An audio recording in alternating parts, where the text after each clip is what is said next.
Do you bleed green? Are you an ultimate Eagles football fan? Well, you're in the right place.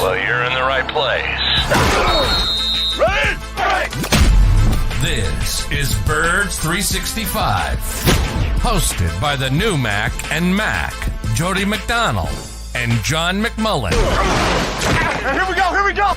Who collectively have covered and talked about more than 50 plus years of Eagles football. Kick off your day with Birds 365. You'll get debate. We love to argue. You'll get the real story from inside the locker room. And you'll hear from some of the great football minds from around the region. You're about to become an Eagles insider. Get in the game. Join Jody Mack and Johnny Mack and join the football community that flocks to Birds 365. Birds 365 starts right now. Welcome to the NFL. Let's go.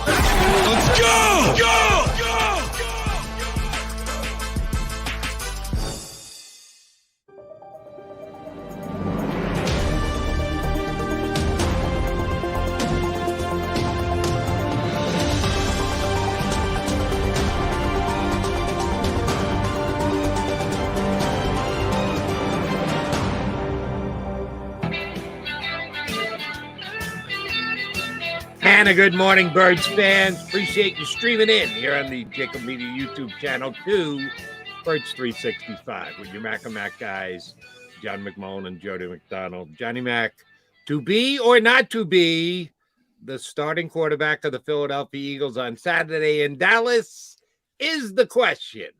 And both Jalen Hurts and Nick Sirianni tried to make us believe yesterday that Jalen Hurts has a chance to start against the Dallas Cowboys. You buying? Nope, not at all. Not even a little bit. I get it from a coach's perspective, but I don't get it because the Eagles know how they go about it when something like this happens. And you gotta, there's a potential. It could be the starter or the backup. Not generally, always. Maybe there's smaller differentials around the league. There definitely is. But the starter's the starter for a reason. He's better than a backup. So if you prepare for the starter, you're ready for the backup. That's how everybody approaches this. The Cowboys are going to prepare for the Eagles and Jalen Hurts. And if they do that effectively, they'll be prepared for Gardner Minshew because Jalen Hurts is a better player. Now, I get it. There's a little bit of a tweak. You're going to play a little bit differently. Probably more intermediate routes with Gardner Minshew. If you think about the Jets game last year, a lot of Dallas Goedert. I think, Dallas coming back is really important for Gardner Minshew. It's important for anybody because he's a good player. He'd be important for Jalen Hurts, but especially for Gardner Minshew. If you're ready for Jalen Hurts, you're ready for Gardner Minshew. So I get it, but I kind of don't get it. Either way, you're not playing. It's going to be Gardner Minshew in Dallas. It's a short week, too. Nobody brings that up. You have the one less day. And it just doesn't make sense to play Jalen Hurts. If you needed the football game, I believe he would play. They don't need the football game, no matter what they say. And they want to win. I'm not claiming they don't want to win, but there is that wiggle room that wouldn't have existed if Doug Peterson didn't get his Jags to come back against the Cowboys and get a bunch of free cheesesteaks for it.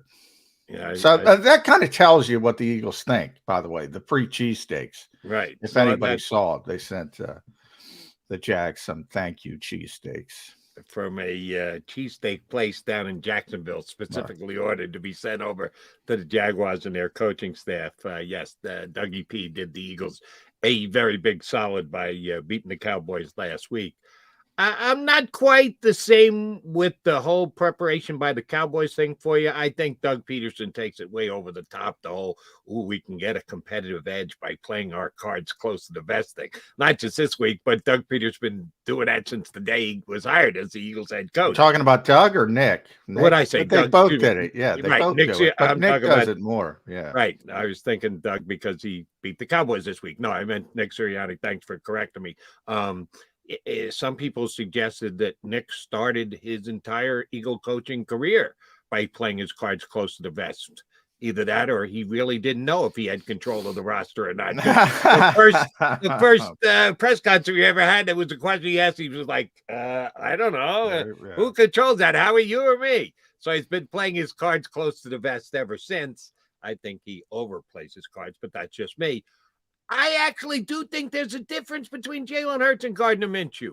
Well, there's a difference. One's better than the other. I mean, there's a big difference. I'm not saying there's not a difference.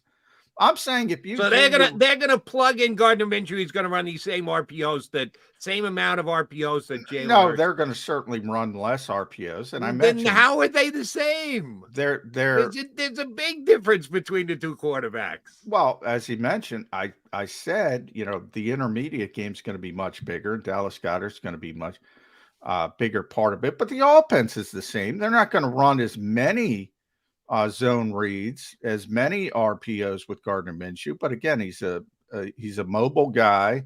I think this is not a statue quarterback. This is, again, this is not Mike Glennon. You're not toggling between Jalen Hurts and Mike Glennon. They're going to run the same offense. They're not going to run it as effectively because they don't have as many options as a backup's not going to be an MVP. And I guess Eagles fans say, well, yeah, it might be because of Nick Foles, at least over a short sample size, and he can play well. And Gardner, and I expect Gardner to play relatively well. He's got a lot of experience, a lot of starts in this league. There's not too many backup quarterbacks who have a touchdown to interception ratio of 41-15 or whatever the heck it is. Usually the backup quarterback is a drop off a cliff. So this guy can play a little bit. And he doesn't have the skill set. My major point is, if you're prepared for Jalen Hurts, if you're prepared for Patrick Mahomes, if you're prepared for Josh Allen, and it's hard to prepare for those guys, you're prepared for the backup. That's all I'm saying. It doesn't. I'm saying it's a little bit different when you're talking about anyone else other than Jalen Hurts. That maybe if you're preparing for Mr. Fields, who the Eagles did an okay job against last week, or Lamar Jackson. Any other quarterback who's taking over for one of the three best running quarterbacks in the National Football League, if you're the coach of the Dallas Cowboys this week, I think you have to get your players in a mindset to play differently if Jalen Hurts is the quarterback or if Gardner Minshew is the quarterback, just because of the way Jalen Hurts is capable of playing the game. Yeah, but I guess, that would mean more to me if it were going from Gardner Minshew to Jalen Hurts, not vice versa. I think that would be a more difficult undertaking. If maybe Jalen Hurts was injured coming in, had missed a number of weeks, and Gardner had been playing, and it was 50-50 on whether he would be back. That to me is different. Going from Gardner Minshew to Jalen Hurts is different than going from Jalen Hurts to Gardner Minshew. Hurts is the more difficult one. So again, if you're ready for Hurts, you're ready for Minshew. Now, are you ready for the Eagles offense, especially the way the Dallas defense has kind of been leaking oil recently? And I know we're going to have John Machota on from The Athletic, who covers the Cowboys. I saw their safety, J-Ron Curse, talking about, people talk up this Cowboys defense, and it's time to stop talking. It's time to put the results out on the field. I lost Jody.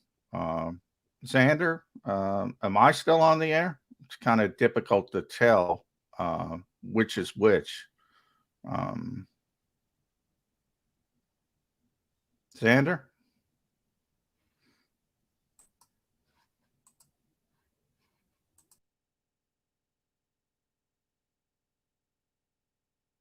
post-game show with Seth Joyner, I knew that they had a running game. Derek Gunn, He has put in the effort. Devin Caney, Had we not won the Super Bowl, what would we be saying? and Mike Missinelli. Well, you know how Philly is. Post-game, now streaming on the 6ABC family of apps.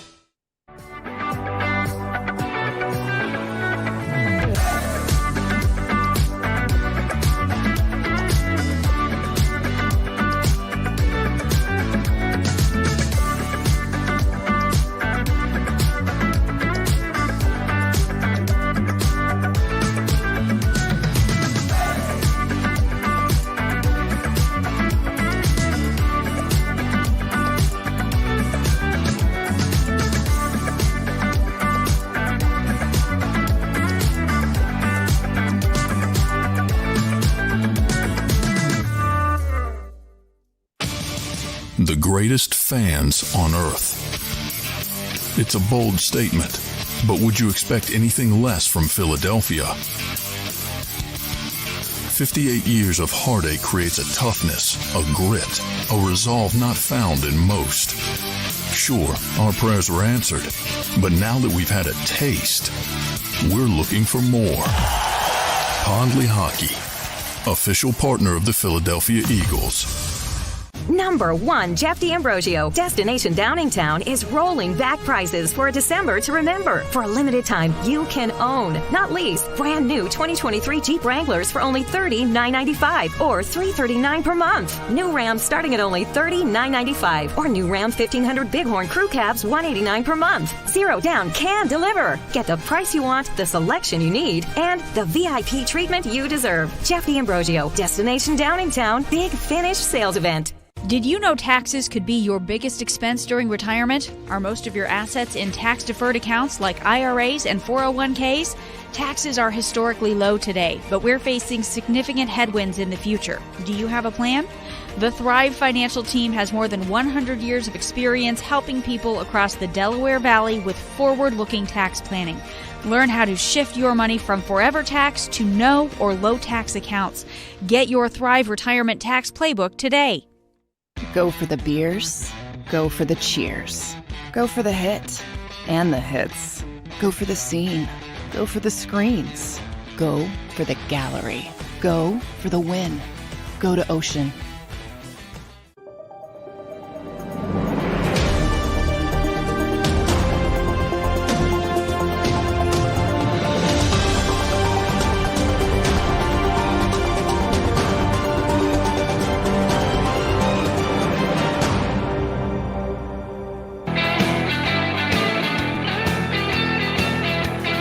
.365. Sorry, my picture just froze. It was weird, Johnny Mac. Yeah, I never know. Did I crap out? Did you crap No, out? it was me. I'm 95% sure that it was me.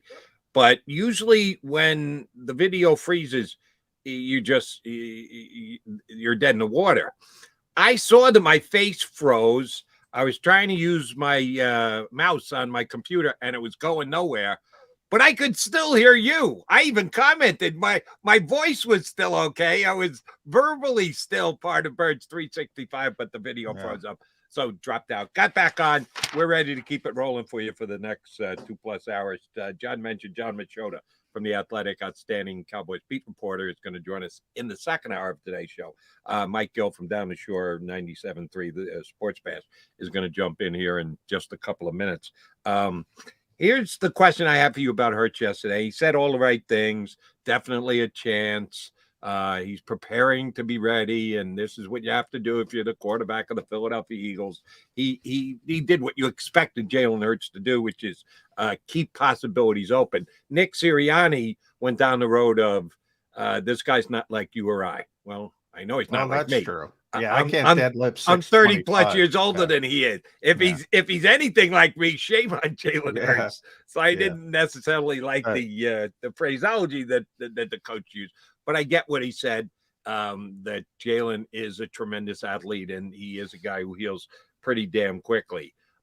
You think this is all competitive nature? This is competitive advantage that they're floating this out there, that they already know that Jalen Hurts isn't playing, because it has been reflected in the betting markets. It went from the Cowboys as a point favorite up to the Cowboys as a 6.5, 7-point favorite in some places. it's back down to 5 and 4.5. So some people are believing this, Johnny Mac, that there's a chance that he could start.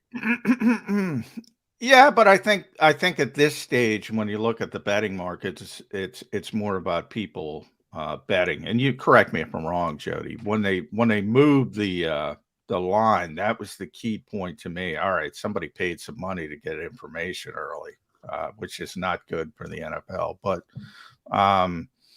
anyway, now it's about, who's betting what side, and it goes up and down. Now, maybe I'm wrong about that. You're the betting expert, not me. But from the aspect of how the Eagles handled it yesterday, I go back to last year in the Jets game. If you go back to that game, the week leading up to that game, Jalen said he was playing. Flat out said he was playing, and he ended up didn't play. This time he couched it more and said there's a chance, and was very non-committal. So that's a little bit of a foreshadowing to me, number one. Number two, Nick kind of said, we asked him, remember, yesterday was a walkthrough, and he spoke before the walkthrough. He was like, I don't know. He didn't even participate in the walkthrough. A walkthrough.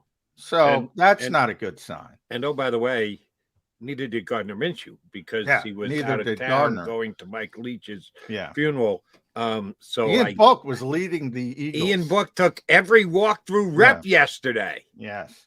On December 20th, 2022, Ian Book was the leader of a 13-1 team, at least for one day. Now Gardner was he was scheduled to be back last night. I assume he was, so he'll be back today, and he'll be getting the first team reps for the rest of the week. But yeah, I mean, he didn't even participate in the walkthrough. Now, Nick did said there's no hard and fast rule. There's a lot of mentality from coaches that if you don't practice, you can't play. And guys are different. And he said guys are different. Certainly if the Jason Kelce's and the Lane Johnsons are dealing with something, Fletcher Cox, all the rest players we know that have been through this the entire maintenance year, the maintenance day for all the veterans, and even some of the younger players like Josh Sweat who have injury histories in their past. If those guys were banged up, would they be able to play if they didn't practice? Case by case basis. And certainly Jalen has built up some equity by the way he's played. But at the end of the day, it doesn't make any sense to put him at risk. We talked a lot about risk yesterday. Everybody criticizing the coaching staff for how many runs they used on Jalen Hurts. And by the way, I think that was the headline of the press conference, because that touched a nerve with Nick. You know how you touch a nerve with Nick? He gets in the weeds and he explains something really meticulously. And he explained the number of carries and the number of design carries, which in his mind was two in his mind. So he got 17 down to two. And got in the weeds to explain it.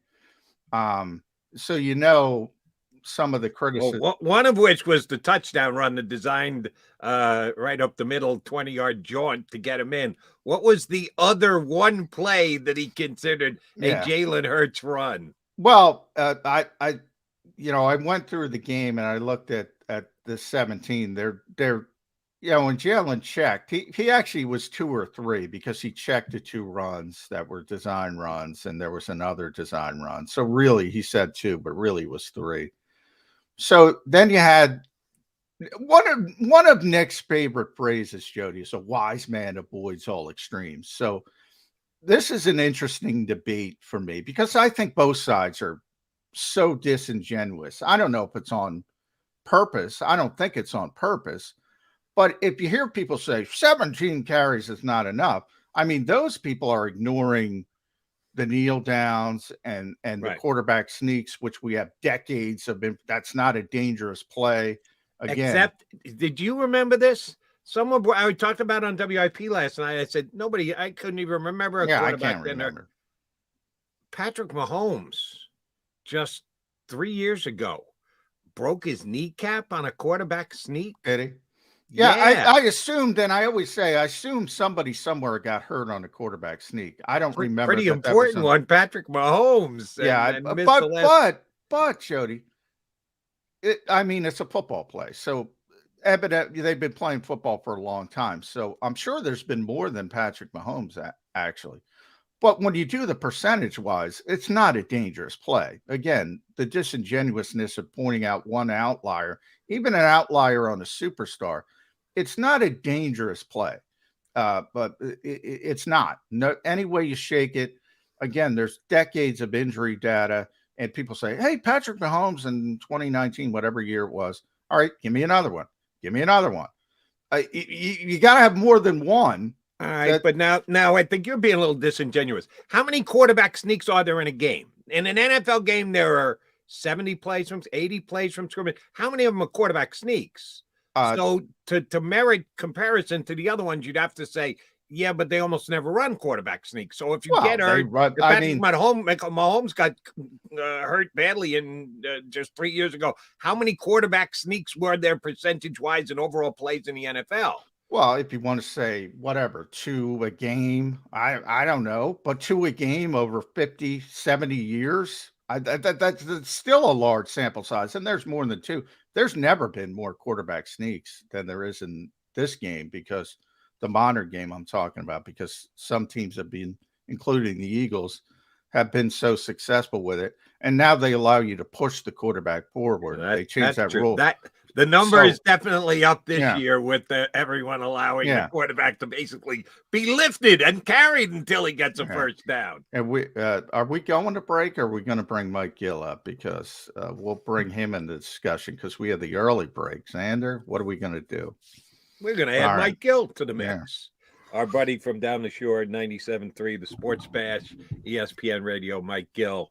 You want to jump in on this? Quarterback sneaks? Should it count as a running play? Nick Sirianni just throws it right out. It's a running play. It's a different. It's a running play by definition, yeah, but it's not dangerous in his mind. Your thoughts on that? Well, it's a running play, definitely. Yeah. But you could actually make an argument that that's a more dangerous possibility to get injured than a designed run that is more traditional. He's lowering his head, the crown of his head down into the pile. You can get head on head almost every single time, neck something in there. I mean, that pile up that happens from those quarterback sneaks, you almost hold your breath more on those things sometimes, especially the way the Eagles do it. This thing has turned into this, they were talking to the broadcast the other day, like they got to come up with a name for what they do. A lot of these quarterback sneaks, the Eagles, it's like a rugby scrum, it turns out, where everybody knows they're doing it. And it's like, the linemen it's like a battle of who can get lower for when the Eagles do it. You don't see that for a lot of other teams. Yeah, Kelsey was mic'd up, and the one game, I forget which game it was, and he said, "You know what's coming." He told him, he Larry Birded them. He said, "You know what's coming." Everybody does know what's coming. Yeah. Everybody knows what's coming, and I think the rule that you can push forward. But Mike, they've been playing this game for a long time, and Jody brought up Patrick Mahomes, and I look, I'm sure there's been others. And anytime you get out of bed, you might pull your hamstring. But compared to other football plays, like they changed the rules of the game because kickoff returns were so dangerous, and from a standpoint of versus other plays, they had to change the rules of the game. The quarterback sneak, we have decades of injury data. It's not a dangerous play when compared, because I think that there's no momentum, right? The big injury plays are when you have these big collisions. It's almost impossible to have this huge collision in a quarterback sneak. It's almost impossible. Yeah, no, it would be a freakish type of, like, somebody just comes, like the linebacker jumps over the top and like, something to that effect, or a helmet to helmet that just kind of hits you in the right spot. They used to say ring your bell, but get you right in the right.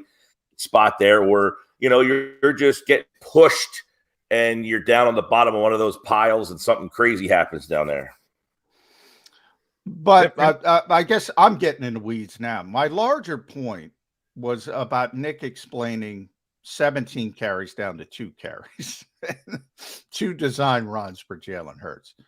And I said both sides are disingenuous. And as I said, the 17 side doesn't take into account victory formation, quarterback sneaks. Now, Nick doesn't take into account zone reads because he called 11 zone reads. Well, I shouldn't say that. There were more than that, but 11 zone reads Jalen ran. So he pulled the ball from the running back. So from the coach's standpoint, well, there's no guarantee number one is going to run the football on that play. So I get what he's saying, but it's also baked in. If you call that many zone reads, if the quarterback does his job properly, he's going to be carrying the football. So you do have more design runs than Nick is letting on. So both sides to me are kind of disingenuous, but I thought his better explanation was when he went down the route of, look, this is who Jalen Hurts is. This is why he's great. This is why he's the MVP. He called him the MVP. This is what he does. I'm going to do what he does well. I think that's the better explanation than getting in the weeds about the numbers. Jody and Mike want to hear both your thoughts. Well, listen, Sirianni's right in that this is who Jalen Hurts is. I guess the question is, if he's not this guy, is he good enough? In other words, would you be playing him if he wasn't doing these things? This is what makes him the guy that he is. If you're scaling that back, you're turning him into a player that maybe, I don't want to say isn't good enough, but you're now taking parts of, it's like the people who don't like Joel Embiid shooting threes. Well, that's what makes Joel Embiid unique. He's a 7'2" guy who can shoot threes. If you take that part of his game away, well, now he's just another big guy, just like everybody else. He might be the best big guy, but he's unique in that he can do these things, and this is what is making Jalen now an MVP candidate. I think that's what makes Embiid an MVP candidate is he's not just some big guy down in the paint. He steps out. He shoots three. He puts the ball on the floor. He can drive past it. He pulls up from the elbow. Jalen Hurts does all these things. Now, the offense, you can say, well, why are they asking him to run so much? That's what the offense is, and he makes that decision to run a lot. Those decisions are based on his reads, so they're not telling him to run so much. They're just saying this is what he is great at, and that's the end result. If you wanted him just to be a classic 3-step drop, 5-step drop, and the RPO is out, what's the Eagles' offense look like? Is he good enough to run that offense? All right, let me take your Embiid analogy a step further. On a given night, Embiid shoots 5, 6 threes, somewhere thereabouts. He doesn't step back and ever shoot 20 threes like Steph Curry does, but he shoots 5 or 6. On this given night, he shoots 10, and he goes 2 for 10. Now, you're right when you say that's part of his arsenal. That's part of what makes Embiid Embiid. So you don't want to say after he goes 2 for 10, don't you dare take another 3 in the next game. But if you're the coach, you can absolutely say, Joel, you usually shoot about 5 or 6. Shot 10 last game. You're bricking them from beyond the arc. It's the reason we lost the game. We're going to scale it back a little bit. You can adjust. I'm not saying change. I'm not saying you take it away and say, we're never going to risk him again. Jalen Hurts on a designed run player. We're taking the RPOs completely out of our system. No, that would be foolish. That would be dumb. But you can adjust, can you not? Sure, absolutely. The football situation is a little different in basketball because basketball obviously is 82 games and you're doing different things. Where in football, you're playing once a week and you're doing everything possible to try to win that one game. So you're putting your best one-day game plan in for that. But that's the Eagles' offense. Again, if you're saying to make an adjustment, you're then turning them into a team that, that's like saying, hey, Navy, this week you're playing against a team that has horrible pass coverage. Why don't you do the run and shoot this week? Like, The Eagles aren't going to just turn into You sound like McMullen. Both of you guys go immediately to the other end. Oh, if you change it a little bit, that's a change. God forbid the Eagles change their RPO offense. Well, they run different numbers of RPOs every single week. And this past week against Chicago, they, in my opinion, ran too many. And even Nick Sirianni, the head coach, came out as he was going into the weeds about Jalen Hurts and the running. He did say, yeah, we kind of underused Miles Sanders. That's on us. That's on me and Shane Steichen. We didn't get him into a rhythm. It's our job to get him into a rhythm. So he copped to it, that their play calling wasn't good this past week. Oh, and I it agree needs with that. adjustment from what it was. By the way, that's the the Bears. first thing I said when I got back. When I got back on Tuesday, Jody, first thing I said was that it was a bad offensive game planning. I'm not talking about you. I'm talking about the fans saying, oh, you just handed to Miles Sanders like a traditional. That's the people I'm talking about. Look, if you want to hand off an inside zone to Miles Sanders and take the option away and take the read option away, I'm fine with it. I'm talking about the people that want to change the offense, not adjust the offense. They want to change the offense because they want to protect Jalen Hurts. No, you can't do that. But I'll remind you, Jody, the first thing I said when I got back on First 365 Tuesday morning, that was a bad offensive game plan. That was a bad offensive game plan. First thing I said. Yes. They need you and I are not that far apart. I'm talking about the people who want to turn Miles Sanders into the old school. Unfortunately, Franco Harris passed away today, which is very sad. By the way, South Jersey native. 2 days before the 50th anniversary, probably the most famous play in NFL history. And by the way, the Steelers were going to retire his number on Saturday. It's kind of amazing they haven't retired it to this point, but they don't retire numbers. He was only the third Steeler that was going to have his number retired. So very sad news. But my point is, you're not turning Miles Sanders into Franco Harris, an old school run the football. That's all I'm saying. And I think that's what Mike is saying, but I'll let Mike speak for himself.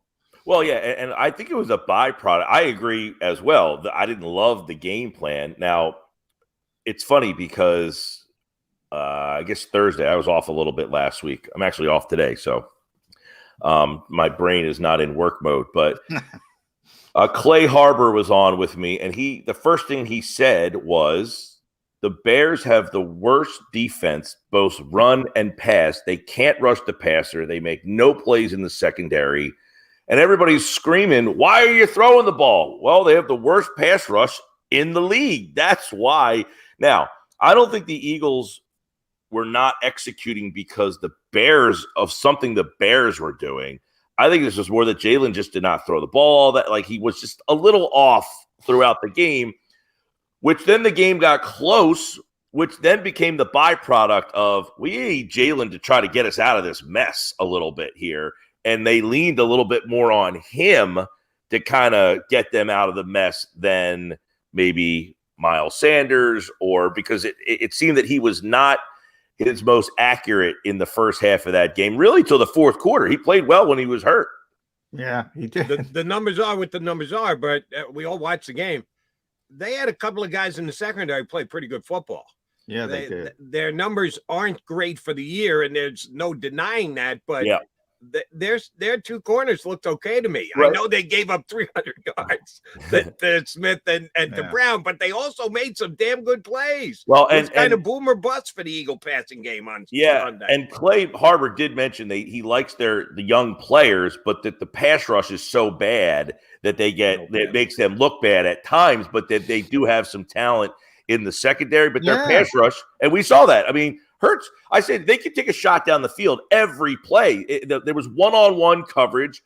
There was no pass rush. He just was all over the place early in that game. And obviously late in that game when he finally connected, you saw one-on-one, you'll take that every time. And the Eagles receivers made plays on good throws, and it looked a lot like what we've seen all year. But I think if the Eagles get one-on-one coverage on Saturday against the donkeys that play in the Dallas secondary, it's going to be a long day at the office for that star.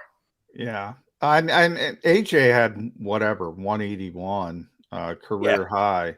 And he loved the kid he was playing against. He just raved about him. Jalen Johnson, a lot of talent. Kyler Gordon has a lot of talent. But Clay is right. You know, they're young players. They're learning. They make a lot of mistakes. So maybe it hasn't showed up yet. But they have talent. The front doesn't have talent. It's like you don't see any upside there. So I get the Eagles' thought process. But then I showed up to Soldier Field, Mike, and the wind is coming off Lake Michigan, and there's a 3-degree wind chill, and you're going to go out and play, you know, Kurt Warner, greatest show on turf. It didn't make sense to me. Right. Well, and there was another thing that Clay had mentioned, and he said, you know, you could hit them on slants all day long, and the Eagles very rarely did that. When they finally incorporated that into the game. Yeah, and the wind, I know you were there, so you got a chance to kind of get a feeling. Darius Slay said, look, I've played games in January in Philly. It ain't that cold. No. Jalen said after the game he couldn't feel his hands. You would think at some point he goes over to Sirianni and Steichen and says, hey, Coach, I'm having trouble feeling my hands here to get a good grip on that ball. We might want to dial it back a little bit. And then the result is, all right, well, then we'll run it 17 times with you. How's that feel? Not good. All right, so we got the Cowboys coming up on Saturday. John and I gave our opinion. Yesterday I said on the show the chance that Jalen Hurts would start was 0.001%. I think that was at 2.1%. After listening to Jalen and Sirianni yesterday, I had to raise my estimation that he could start to 2%. So yeah, I'm still not believing. I was, Jody. I was at 2.1%, 97.9 yesterday. 2.1%. I've jumped up a little, but I still don't believe he's going to play. So why did they do what they did yesterday? Just because Jalen's a competitor and he doesn't want to admit to it? We could theorize on Sirianni because he's Mr. Competitive Advantage and doesn't want to tell anybody anything. What was your read on the quarterback and the coach talking about whether he could or couldn't play on Saturday? It's funny, Jody, because I was live when the news came out, and originally, if you guys were aware, it came out from some wonky source, and I was like, "What the heck is this?" I don't know who I saw it first from Tom Pelissero, so I don't. There was gamblers seem to have it before. Well, we were live at Ocean in the sports book, all right, at the time. This is on Monday.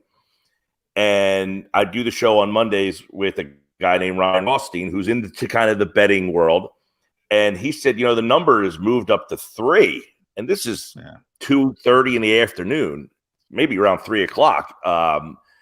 We do our segment, Football at 4. About 4:20, by that point, the number had then jumped up to 6. And the MVP odds, I said, well, check the MVP odds. And then the MVP odds took a major turn where he was the favorite at the start of the show. It was at plus 250 by the time 4:20 rolled around. I got a text from my old producer, Pete Giordano, that had a tweet from a guy who I had never heard of, some Justin Gately. I thought he played power forward for the Warriors at some point. But was that Chris Gately, maybe? But it said, Jalen Hurts, broken collarbone, his regular season is done. And I said, well, I can't go. Incorrect. I mean, correct. I said, well, I can't go on the air with this. I got to get something better than Justin Gately.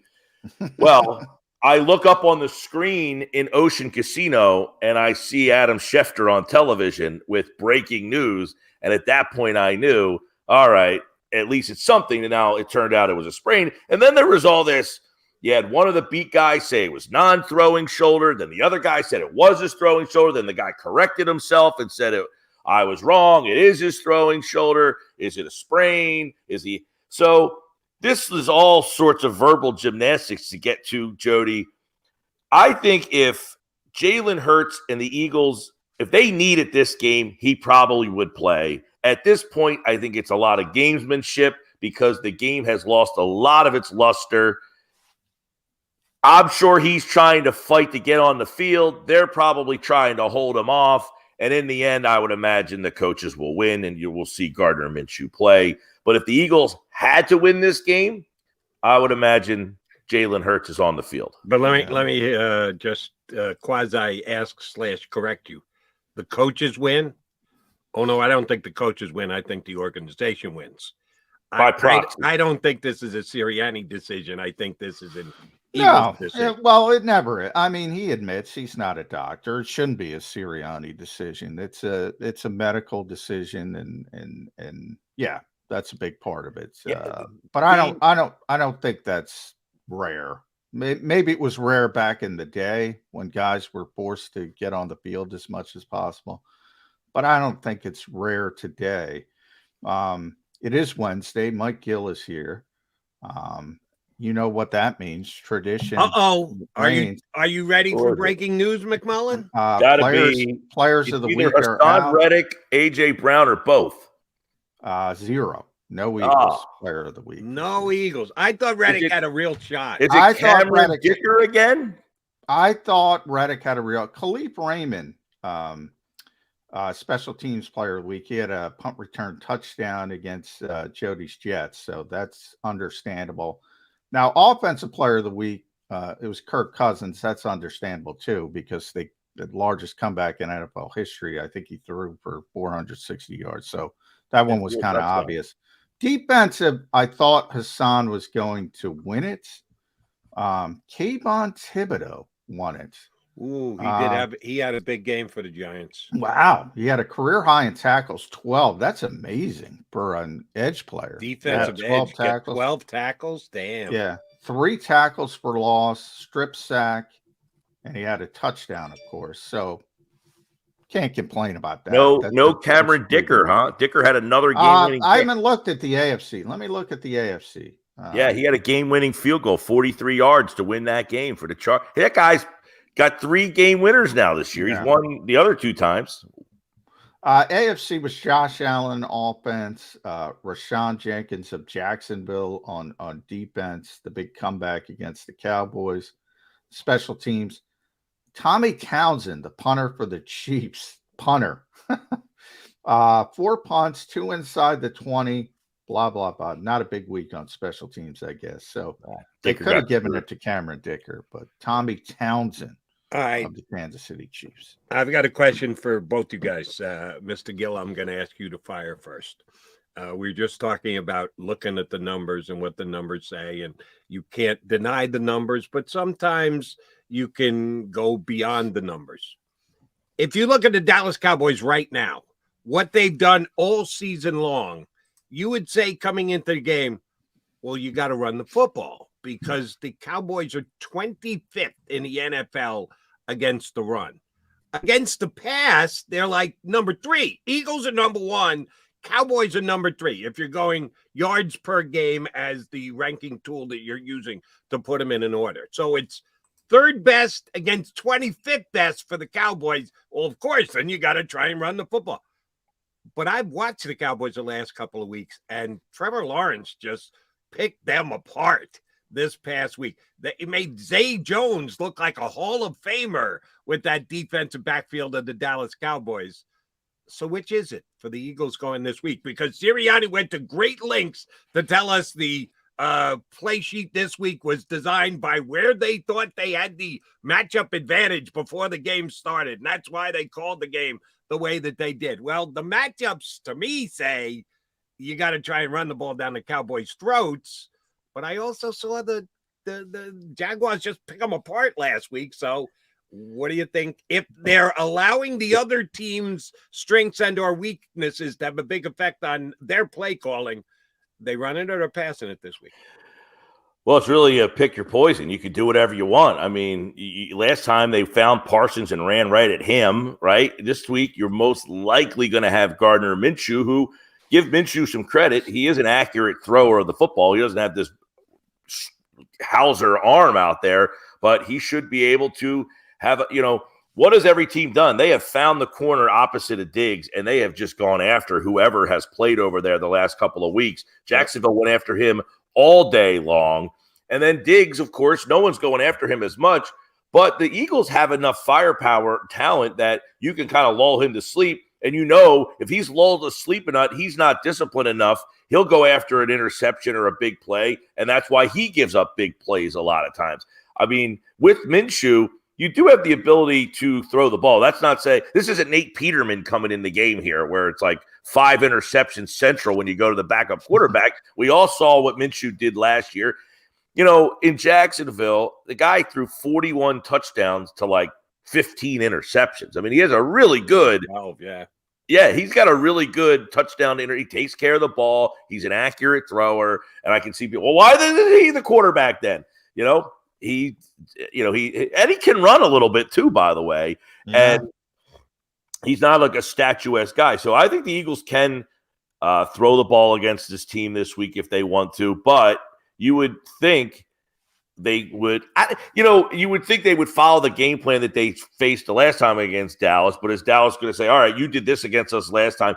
The Eagles' offensive line, though, should bully this Cowboys team around again. The last time, Dallas just could not get a stop. They just are not big enough up front. They're just not a good run-stuffing defense.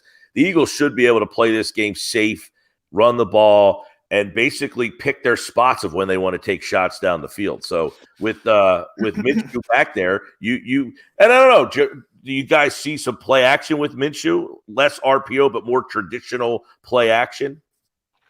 I don't think so. I don't think the offense is going to change that much from a schematic standpoint because, as you mentioned, Gardner can do those things. He's not a drastic change. He's not as good at it. And that's where I'm going to go because we'll talk about the most popular person in Philadelphia, Micah Parsons, for, disrespecting Jalen Hurts a couple weeks ago. I don't buy that. I don't think he disrespected him all that much. But I go back to the first game when it was Cooper Rush, and I can tell you, and I'm glad he said it on the record because I can say it now. Nick Sirianni during the week is like, well, you can't block him, so just read him. That's where this game changes to me because Gardner Minshew is better than the average quarterback when it comes to mobility, but he's not Jalen Hurts. And you don't have that threat that we were talking about with the zone reads and the read options. He might get 5-6 yards, but it's not going to crush you like Jalen Hurts can crush you. The Eagles read Micah Parsons because they couldn't block him. All due respect to the best offensive line in football, there are certain guys you can't block. And the top of that list is Aaron Donald, and number 2 is Micah Parsons. Not blockable. This week, Nick always talks about game wreckers. He could wreck a game. And hasn't recently. What happened last week when he got 2 tackles for the entire game? Well, I mean, he's the second. I'm looking him up. He's the second-rated defender in football over the whole season. So, does that mean you're a superstar every week of every season? I don't know. People want to criticize Micah Parsons. Do it at your own peril. People pay a lot of attention to him. I'm just saying it becomes more difficult without Jalen Hurts. That's my one concern. With Jalen Hurts, they can read him. They don't got to worry about blocking him. With Gardner Minshew, they can go the same direction. It's not going to be as effective. That's all I'm saying.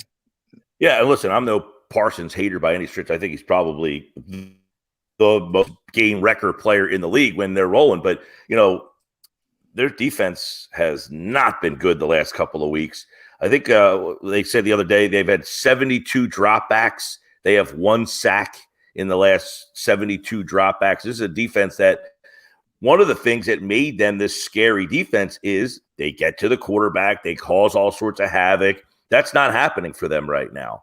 They are not getting to the quarterback. They don't stop the run. Their pass defense is not great in the secondary. So you're seeing a team that has kind of struggled defensively where their defense is supposed to be leading them. But as you mentioned, John, at any moment, Parsons can come and wreck a game. And the way the Eagles approached him last time, they may not be able to approach him again this week. But look, I think the Eagles, a lot of weeks we look at who wins games for them. and it's, Hurts has a great game and his numbers are this, and A.J. Brown that, and Dallas Goedert, by the way, should be back or going to be back this week. You throw him into the mix. Sanders has a big game. But one of these weeks, we're going to just say that offensive line just absolutely kicked the crap out of that team. Now, they have done that, but the numbers for the guys have overshadowed the dominance of the line. This might be a week where that line overshadows the numbers that anybody gets. All right, Mike Gill, prediction on Saturday's game, Cowboys-Eagles, not the final score. Will Brandon Graham beat Jason Peters for a sack of Dak Prescott? Is that the matchup, Graham and Peters, huh? It could shake out that way. And at a given play, they're both, Peters is going to play some. He's been filling in. They had the big injury to their right tackle last week. So they've been kind of using, at least last week, what I saw. They were moving guys around on the offensive line, at least on the right side. And BG lines up on that side. So it could be a mano-a-mano play between two very well-known Philadelphia Eagles. One still here, one now down in Dallas. On that front, I mean, that is the one thing. When you look at the Eagles defense and the Cowboys defense, there was, this Dallas defense is really good. The Eagles defense. Dallas has Parsons and the rest of the guy. The Eagles just come at you. If you want to take Sweat out of the game, Reddick. You want to take Reddick out, Sweat. You want to take both of those guys, Hargrave. You want to take you forget that Graham is even part of this mix sometimes because of the way everybody else gets all this attention. But this is probably the week, Jody, to I'll be my Nick version of Nick Sirianni, and I will placate to the listeners or the viewers. Oh, you're gonna pander? I'm gonna pander that Brandon Graham will have the week, and he will do it by whipping his old friend Jason Peters. I believe, and we're going to talk to John Machota, I believe Teron Smith is going to play right tackle. So they got him now at right tackle? They're going to move him to right tackle because Tyler Smith is held up at left tackle, surprisingly. And I believe Teron Smith, now he hasn't, he's been injured all year. Still an opportunity to take advantage, but I don't think we're going to get very many opportunities to have the old Eagle versus current Eagle on crime. Yeah, they rotated them. They rotated them last week, I think, or maybe they'll still rotate. Maybe we'll ask John Machota about that, who we're going to have on in the second hour. But I'll end with you at Mike Gill Show, not on the air today, but Josh Henning will be filling in. I'll be on at 3:00 before I hit the locker room at the NovaCare complex. Talk about the Eagles defense. No talk about the Eagles defense this week because of the issues on the offense. Not only the injury, obviously the injury to Jalen Hurts is the biggest story, but also the game plan in the Eagles and how the coaching staff contributed or potentially contributed to that injury. The defense, pretty good, even though, they had a short field, they gave up the touchdown. But the sacks, Mike, 55 sacks. That's what Philadelphia wants, right? They've never had, through all the years of Buddy Ryan and Jim Johnson and Bud Carson, whoever you want to bring up. Bud Carson, good. They never had this many players with 6 sacks. You just kind of mentioned the waves they come at you with. If it's not Hargrave, it's Sweat. If it's not Sweat, it's Reddick. If it's not Reddick, it's Fletch. All the way down to Brandon Graham and even Ndamukong Suh's making plays. Linval Joseph, great pickup. Nobody talks about Linval because he just sticks his big body in the middle there and creates havoc for opposing offenses. Yet I get the feeling that people still aren't happy with the defense. Why? Man, I don't know. Monday, I got it too. I had the text board was lighting up. I can't trust Gannon. Big moments. I can't trust Gannon. You can't tell me he's not the worst in a playoff situation. I don't know, but they got 55 sacks. It's more sacks through 14 games than any other team in 20 years. They're the best pass defense in the league. They give up the least amount of yards. But it's not the way people want to see it. They want to see guys elaborately blitzing and stunning, and they did stun a little bit. They stun all the time. Yeah, but it was more noticeable for the viewers. I think that's another thing is, if you're watching the game as a fan, you might think you understand the game, but you don't know what you're watching sometimes. You're just, when you see something unfold and they replay it for you, then you tell yourself, oh, they stunted. But if you're watching the game in its flow and you're really know and understand the game, you're watching these things happen when it's not being replayed to you and shown to you. And I think people sometimes, unless it's replayed and pointed out, their perception is, well, they just don't do it all that much. But they did it more than I had recognized on my days are all messed up. On Sunday against the Bears, specifically with Sweat, I thought they used him a lot more in stunts on Sunday. Maybe I'm wrong. Yeah, see, and when you stunt, you go both inside and outside. Yeah. It could have been with Hargrave, because Hargrave got a couple sacks outside, and he was the guy going outside. Well, maybe Sweat was the guy who was coming in. All right, by the way, real quick before you go, Jody, they blitzed on the David Montgomery touchdown. Nobody talks about it. Didn't work. They dialed it up. Boom. They got caught. What happened on the play? Because I was off Tuesday. What happened on the play where they scored, where nobody was covering? That's their quarters coverage. That's communication. That's a blown coverage. And that's the problem. I always say, watch the Eagles, who do it the best, and watch some of these other Fangio-inspired teams. You see blown coverage. That's my biggest problem with this defensive scheme. There's so many blown coverages. And why the Eagles are so good at it is because they have Slay and Bradbury. They have all these savvy players who communicate really well. Whereas you see it with young corners, you see it with Minnesota all the time. They're the worst pass defense. Other than Patrick Peterson, who's really good at it because he's a veteran savvy player. Blown coverage is all over the place. All over the place. Yeah, because it was that play and then the Fields touchdown where, the 19 missed tackles wasn't the missed tackles. It was John Gannon doesn't know how to spy or put a defense together to combat Justin Fields running. Well, nobody. Nobody. Trying to stop Justin Fields is difficult for any defense when he wants to take off a. That's the best running quarterback I've ever seen. He's better than Lamar. I never thought he's not as fast as Vic, but I actually think he's stronger than Vic. All right. Last one, Mike, and I love my hypotheticals. This is a little bit of a reach, but not awful. Last year when Minshew filled in against the Jets, 20 for 25, 240 something, 2 touchdowns, no picks. This Sunday against the Cowboys, what happens if he goes one better and goes 25 of 30, 300 and 4 touchdowns?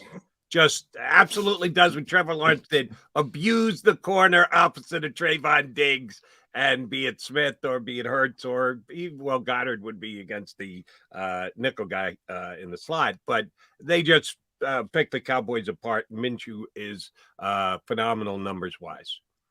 Who starts the week after against the Saints? Jeez. Well, that's going to happen. We can't have normalcy, especially around a team that will be 14-1. We can't just have a normal 14-1, and the quarterback's coming off a 25 for 30, 300 and 4 touchdown day. Who's starting the week after against the Saints? I've had a lot of discussion and thoughts about this because I am not a big fan of sitting and resting guys, especially for 3 full weeks. I mean, that's a lot to ask, but I would imagine. I know where Jody's going with this, though. Yeah, you do. Yeah. I would imagine Mr. I'm not a fan of resting guys. The quarterback for the Philadelphia Eagles against the Saints will be the ex-Saint Ian Book. That they will also put Gardner Minshew into protective wrap. Because if Jalen goes down with the bad shoulder, you got to have Gardner to go to because he could be the savior. He could be Nick Foles part 2. We got to protect his ass as well. Ian, get in there. The Saints game, sure, I'd play book against the Saints. That game is complete. Although, if you beat them, your draft pick improves. There's that element of the game. I got calls about that on WIP last night. Yeah. We got to beat the Saints. Got to beat the Saints. I don't care about the Cowboys this week. We got to beat the Saints next week. That, now, Mike and I have had many discussions. I know we're keeping you, but we've had many discussions over the years on different sides of the fence about the process. In a lot of ways, I think Sam Hinkie broke Philadelphia. They have a 13-1 football team, and they're all worried about the future, calling up about draft picks. I don't give a crap. The window is open. The window is open. Worry about that after the season. Well, you're also talking about a team that lost purposely to better their draft selection.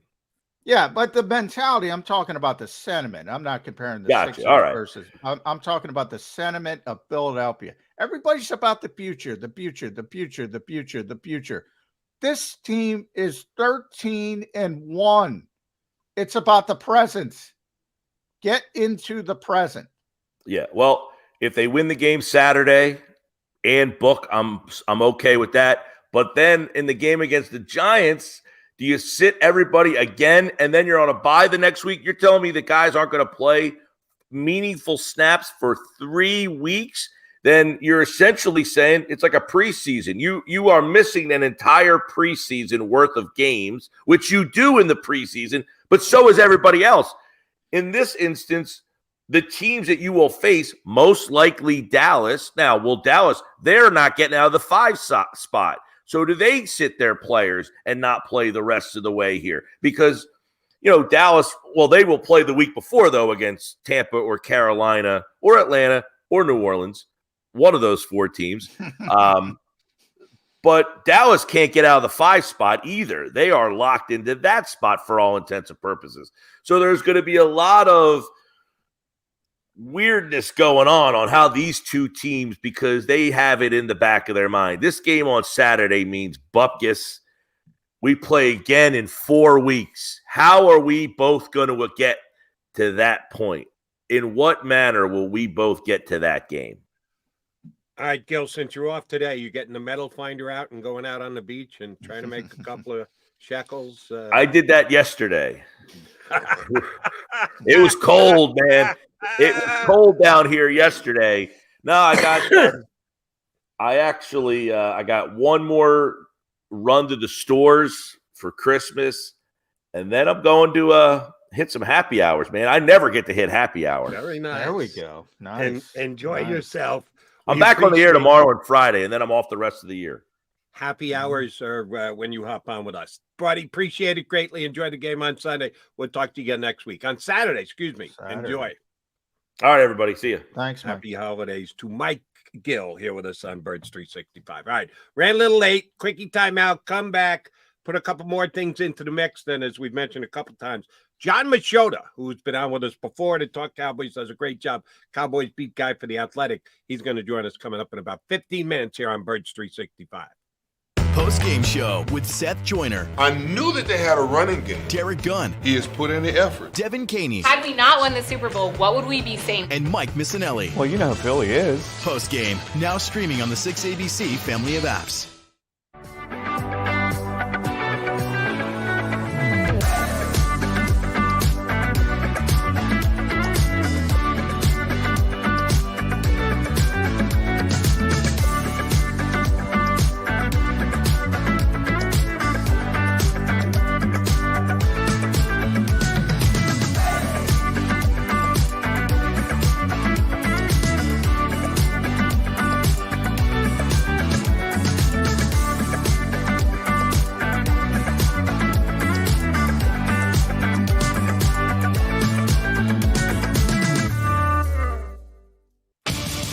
The greatest fans on earth. It's a bold statement, but would you expect anything less from Philadelphia?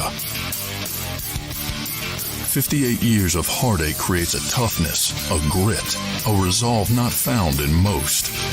Sure, our prayers were answered, but now that we've had a taste, we're looking for more. Pondley Hockey, official partner of the Philadelphia Eagles. Number 1, Jeff D'Ambrosio. Destination Downingtown is rolling back prices for a December to remember. For a limited time, you can own, not lease, brand new 2023 Jeep Wranglers for only $30,995 or $339 per month. New Rams starting at only $30,995 or new Ram 1500 Bighorn Crew Cabs $189 per month. Zero down can deliver. Get the price you want, the selection you need, and the VIP treatment you deserve. Jeff D'Ambrosio, Destination Downingtown, Big Finish Sales Event. Did you know taxes could be your biggest expense during retirement? Are most of your assets in tax-deferred accounts like IRAs and 401ks? Taxes are historically low today, but we're facing significant headwinds in the future. Do you have a plan? The Thrive Financial team has more than 100 years of experience helping people across the Delaware Valley with forward-looking tax planning. Learn how to shift your money from forever tax to no or low tax accounts. Get your Thrive Retirement Tax Playbook today. Go for the beers, go for the cheers, go for the hit and the hits, go for the scene, go for the screens, go for the gallery, go for the win, go to Ocean.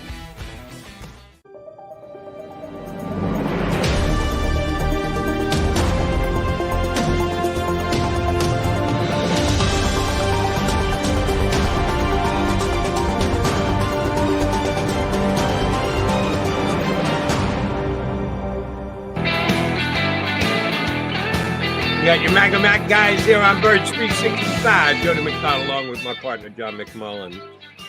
John Machota is going to join us from the Athletic down in Dallas in less than 15 minutes from now. All right, Johnny Mac, question for you.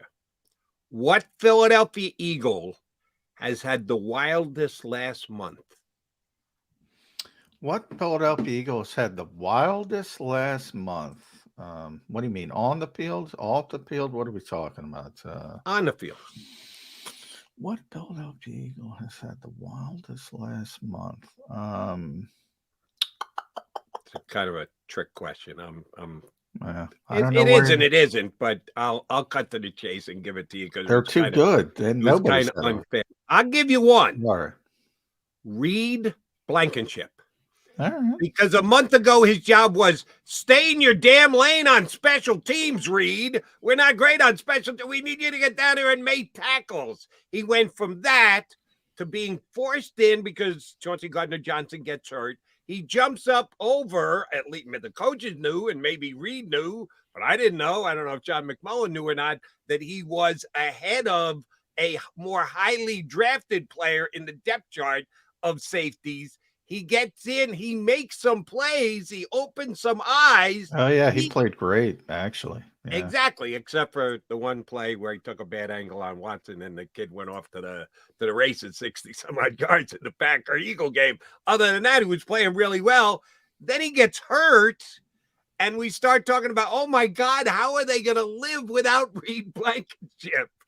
And sure enough, he's back in and he's got a chance to play. He wants to have one more good game to really open some eyes because Chauncey Gardner-Johnson will be eligible to return the week after. You talk about peaks and valleys and peaks and but nobody was talking about Reed Blankenship. He went from being a minimal contributor on special teams to, he's in the game. We don't know what he's going to give us to. Damn, that guy is good. How can we afford to lose him? Oh, they lose him. How are we going to live without him?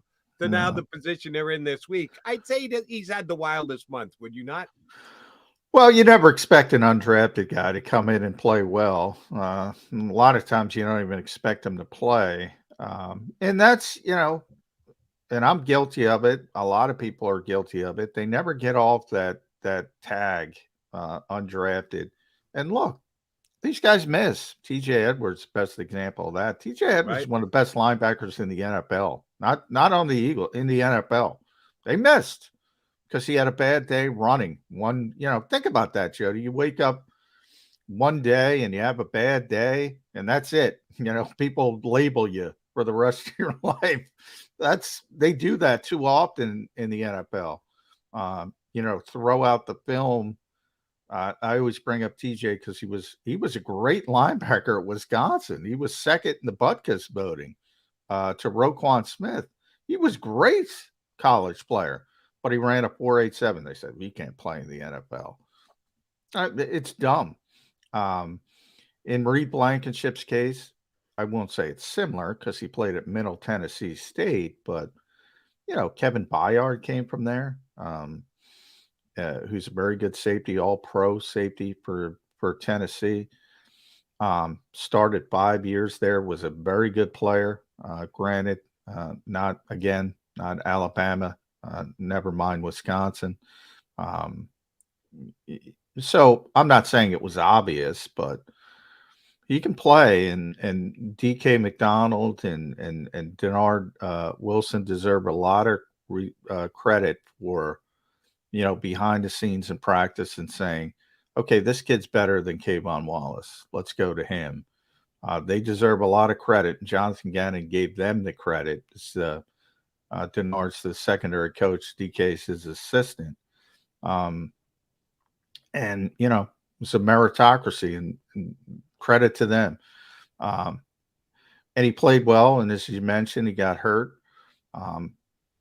And I was there. I mean, they were fearful that was a season-ending injury, right? And all of a sudden it comes out as a sprain. He's out 1 week, and he was a full participant yesterday. Now, granted, it was a walkthrough, so it's an estimation, but that is an indication he's going to play in Dallas. So, they kind of piecemealed it. I talked about that on yesterday's show with Avonte Maddox and Kayvon Wallace, who both played well. Mm-hmm. Played well too. But all of a sudden, he popped up on the injury report. He didn't practice yesterday. Again, estimation with a hip injury. Stars are aligning for this team. You lose one, here comes the other one back. Chauncey, I saw Chauncey in the locker room. It was his birthday yesterday. Was it? So he looks, I don't know if he's going to be back January 1st because, look at Dallas Goedert. They waited an extra week, but it's his old team. I think he wants to be back for that game. So we'll see how that shakes out. Let me ask you a question about that. Sorry to interrupt. They activated Dallas Goedert yesterday. When the Eagles have had guys come off the IR, and there's only been a handful of them, but they basically waited till game day every week to reactivate guys off the IR. They did this on Tuesday.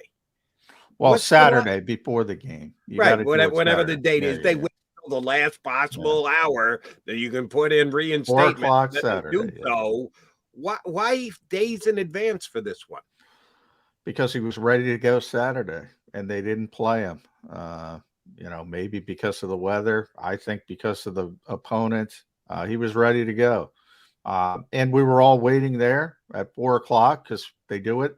And we're all ready to write the Dallas Goedert's activated story. And they didn't activate him. But he was ready to go. He was ready to play. And the Eagles, who claim they don't do things like gauging the opponent, they did. And I used that term yesterday on the show. They little hubris, and they thought they could get through another game without Dallas, and they got through it. And they saw Dallas on the horizon. They claim they don't do it. They did it. They did it. They played. Right, but you still haven't answered my question. You've given me a good answer, but not an answer to my question. Why Tuesday? And you and I have both said this here on Birds 365. For me, and I think you're with me, to ridiculous ends. Nick Sirianni lives for the competitive advantage, to hold back information so that the opponent can't get it. And somehow, at least in his own mind, believe he's getting a leg up because they're keeping certain things under wraps. I know the Cowboys know everything about Goddard. He was probably ready to go. But if you don't activate him, he can still practice because they opened up his practice window. But they didn't have to announce that he was activated until this week would be Friday because it's a Saturday game. Why'd they go ahead and do it on Tuesday? Maybe it was the 21st. I'm trying to remember I have to look up when they started his window. You think on the back end he only had 21 days. Yeah. So yeah. You might be right there. I didn't think about that. That's my guess. I'll double check during the break. yeah, that it was probably just that kind of up against the rule, and you had to do it by, technically it would be Wednesday, but everything's moved up a day this week, and Tuesday is their Wednesday. So that's my guess. But I so today is, since they had walked through Wednesday on Tuesday. Yeah, today's the big practice. Big practice. Thursday practice. They're gonna be out there in pads, hitting and getting in each other. Yeah, no chance whatsoever. Not in this cold. And that did kind of annoy me yesterday about Sirianni when he talked about the reps that Gardner Minshew gets, that they go so hard to make sure that he's getting reps. They want them. Stop it. The Eagles just don't practice. I know the entire league doesn't practice, but he made it sound like, oh, they're staying hours after practice to get Gardner Minshew reps so that he's ready for this emergency situation because Jalen Hurts got hurt. No, they're not. Nobody is. Nobody around the league is, because the league is so regulated by the CBA. And the Eagles self-regulate and don't do much work because they want to preserve their players. I thought that was, we've used this word too many times already today, disingenuous out of the coach yesterday, talking about how Gardner Minshew gets more reps than other quarterbacks around the league. No, he doesn't.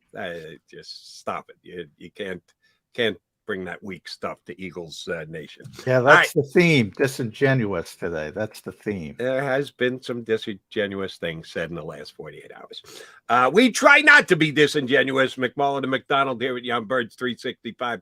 We're guaranteeing you another JM. John Machota from the Athletic, Cowboys beat guy. He's going to jump in with us next, give you a little bit of a Dallas perspective for the upcoming matchup between the Eagles and Cowboys here on Birds 365. Post-game show with Seth Joyner. I knew that they had a running game. Derek Gunn. He has put in the effort. Devin Caney. Had we not won the Super Bowl, what would we be saying? And Mike Missinelli. Well, you know who Philly is. Post-game, now streaming on the 6ABC family of apps.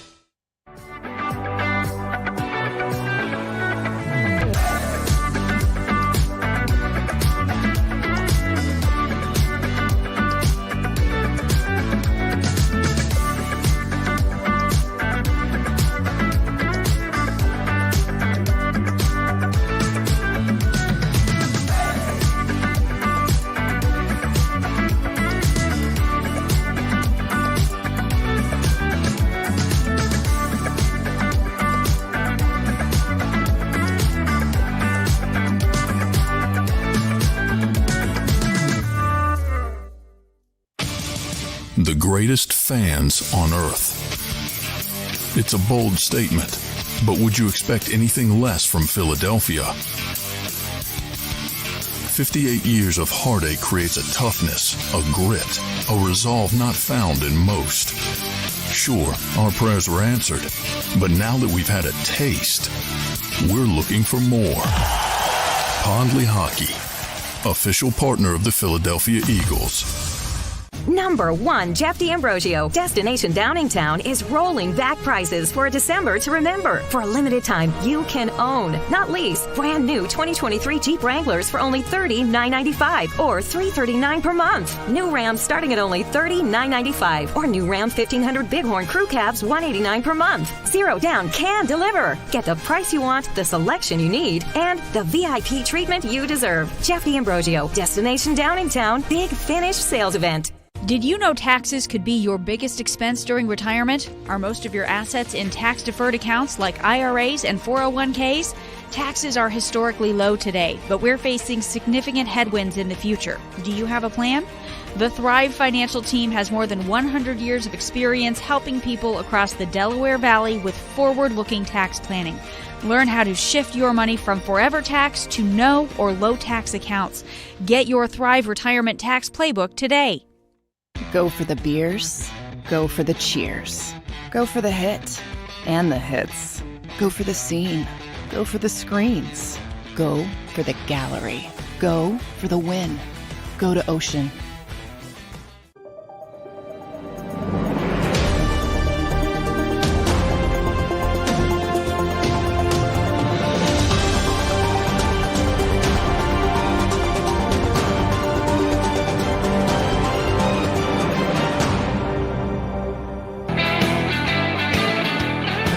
Appreciate you streaming in here on Birds 365 with John McMullen. I'm Jody McDonald. Mac and Mac.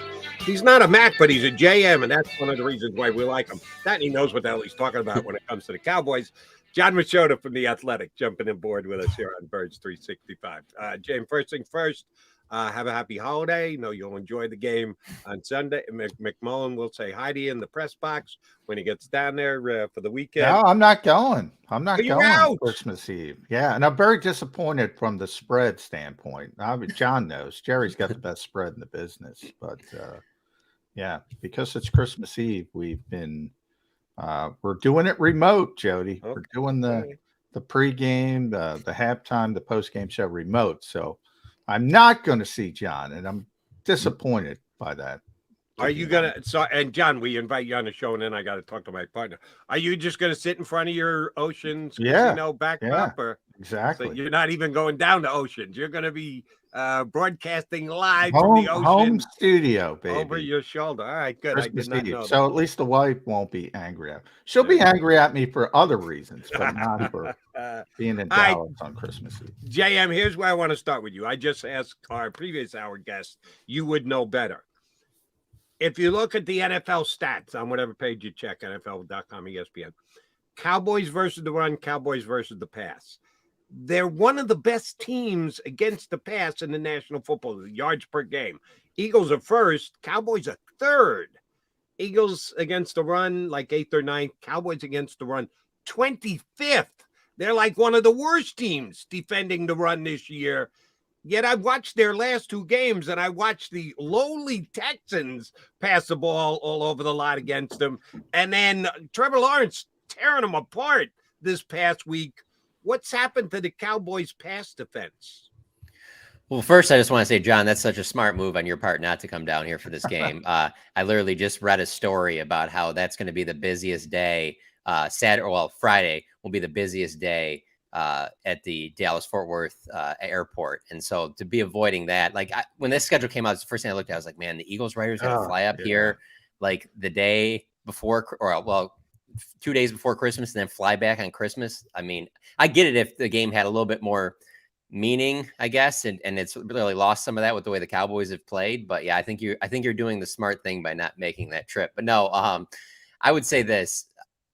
With the run defense, it's particularly been on the perimeter. A lot of reverses, a lot of just getting zone plays out wide, making the corners have to make tackles. They're not getting the right edge contain that they've had in previous seasons. You know, this was an issue 2 years ago where they were probably the worst run defense in Cowboys history. And then they go and hire Dan Quinn, and he had that trending in the right direction last year where you thought, okay, this is really going to take another step in it. And this year, there's been some good games, but there's been some ones where you're just like, yeah, you do this against a playoff team like the Eagles, you know, you do this in the postseason, you're going home. And so as far as the passing defense wise, that was really hurt against Trevor Lawrence because of the Cowboys losing their second corner, Anthony Brown, out for the season with an Achilles injury. And so they haven't been able to find who that number 2 outside corner is. And I don't think that there's a very good answer on their roster. And they're kind of stuck with what they have right now between Kelvin Joseph, Nashawn Wright. They've brought some new guys into the building recently, Kendall Sheffield, Mackenzie Alexander, Trayvon Mullen. I mean, they're not going to be guys that are going to blow anybody away with this great play, but they're kind of going to have to try and figure this thing out. Like, they're great on one side with Trayvon Diggs, but every quarterback's going to be targeting that other corner. And so that's been an issue. But even with it, there's too much talent on this defense for them to be playing as poorly as they have. Second half against Houston, that second half against Green Bay. You go Houston, there's, last few minutes of the third quarter, Cowboys are up 17. With this Cowboys defense, 17 against the Jags should be enough. You go back to the game against Green Bay, they're up 14 in the fourth quarter. That should be enough for this defense, especially not even against a good Green Bay team. So there are serious concerns there on that defense, because it's just looking like this Cowboys season is going the same way as last year, where they started hot and then they just started dwindling down the backstretch. And what did that lead to? A disappointing performance in the playoffs. Well, let's keep it on the deep bench, John. Dan Quinn, obviously one of the better defensive coordinators in this league. Is he pulling out his imaginative, I can say that as a fellow bald guy, imaginative hair, trying to decide who to prepare for. That's a big thing. Gardner Minshew or Jalen Hurts. I'm of the belief if you're ready for Jalen Hurts, you're ready for Gardner Minshew. What these competitive advantage? Are the Cowboys wringing their hands thinking about who's going to play quarterback in this game? So it's interesting because yesterday in the locker room, one of the leaders on this defense is J-Ron Curse, and he is probably their most vocal leader. And he sat at his locker for about 10, 15 minutes answering every single question and just talked about how, they've had team meetings, they've had player only meetings. Like there's been all this talk, but it's what's on film that they need to put out better film against. It's not just about playing the Eagles. It's about how they've looked against poor teams. And so I don't know that they're really that focused. I don't believe they're that focused on the Eagles and who's quarterback as much as they have to fix some tackling issues. They have to fix some issues on the back end, biting on double moves that are leading to these big touchdowns that are, these big momentum swings in games, these big plays they're allowing that they typically were not allowing earlier in the season. They believe if they take care of that, then they will play like they did the following week after they lost to the Packers in that brutal overtime loss. The next game they play, they get the Vikings. They beat them 40-3. Their defense that day was going to shut down anybody. It didn't matter if they were going against Mahomes, Josh Allen, whatever, Jalen Hurts. Like they were just locked down. You could tell that there was a fire lit under them. They were just very, very sound. Micah Parsons had a great game. Like those are all things that if those happen, it doesn't matter who they play, they're fine. But it's been a while since that's happened. All right, since you brought up Micah Parsons playing a great game, as of last week, Micah Parsons was persona non grata #1 here in Philadelphia because of the answer he gave on the Vaughn Miller podcast.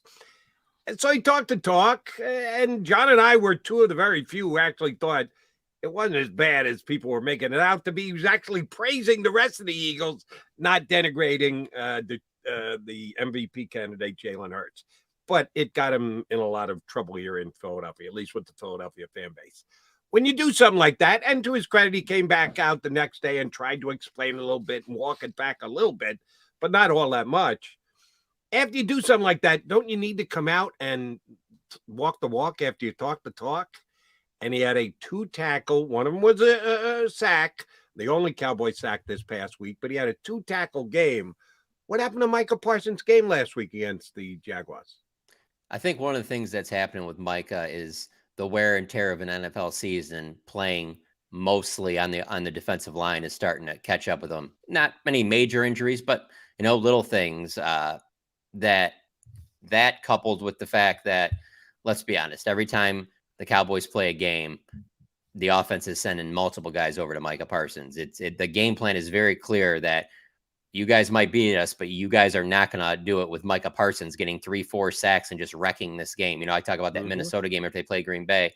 I mean, that first possession that Minnesota has the ball, they're at home. That building's rocking Sunday Night Football, and Micah just wrecks the game. Very, very first third down, gets clean over to Kirk Cousins, sacks him, fumble. Just a huge play in the game. You should lose your job as an offensive coordinator if you aren't sending multiple guys over to Micah Parsons. And I'm not saying it just has to be double teams all the time, but you better be at least chipping and whatever. And Micah's seeing that from everyone. And obviously that frustrates him, but that's what comes with it.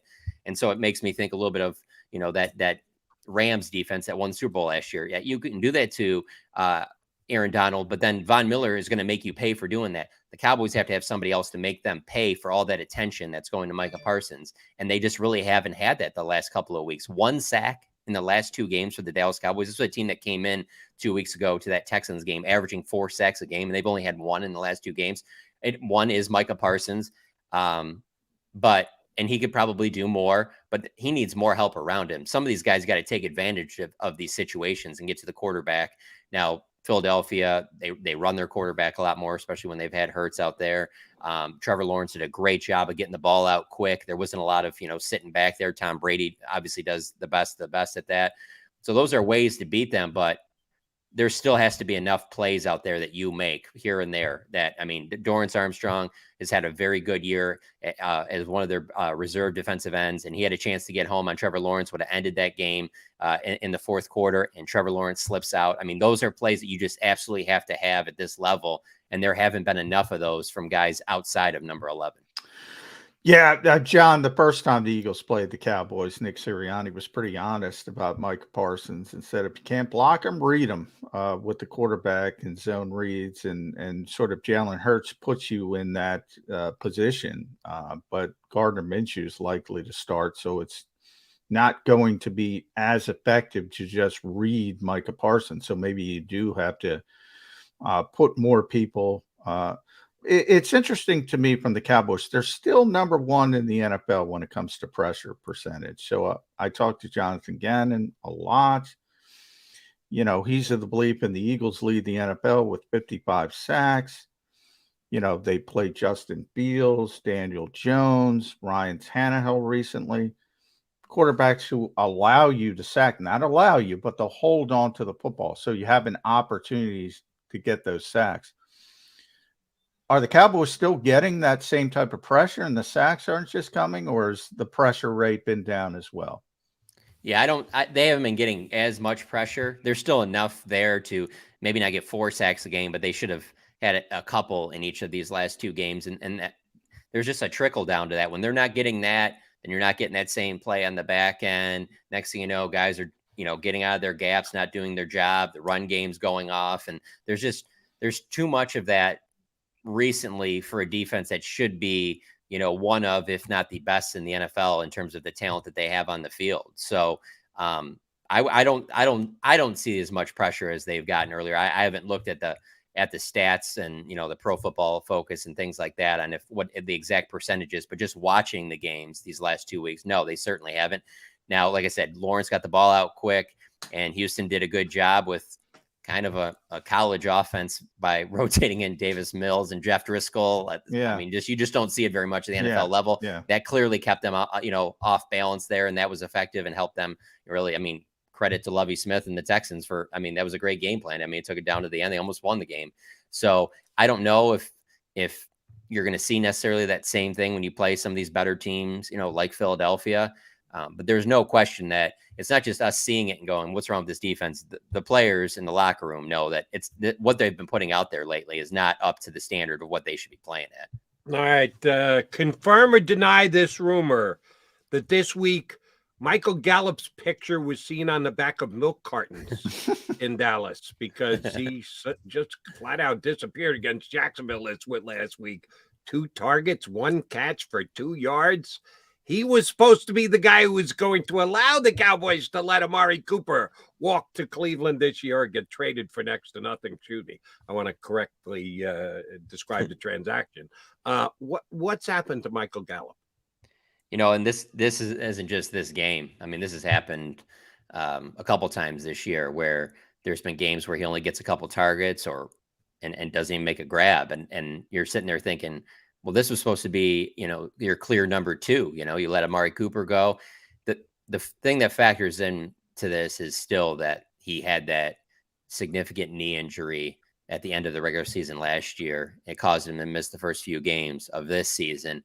And I don't know that he's been completely right since then. And I don't know, I've never had an ACL injury, but I just know that there's a mental side to it where you have to trust that your knee is back, that you can do the same stuff you've done before. And I don't know that Michael Gallup has gotten all the way back to where he was before the injury. And I don't know if it's a mental thing or there are still some limitations with the knee, but he just hasn't looked like the same Michael Gallup since coming back this season. So I think that's factored in.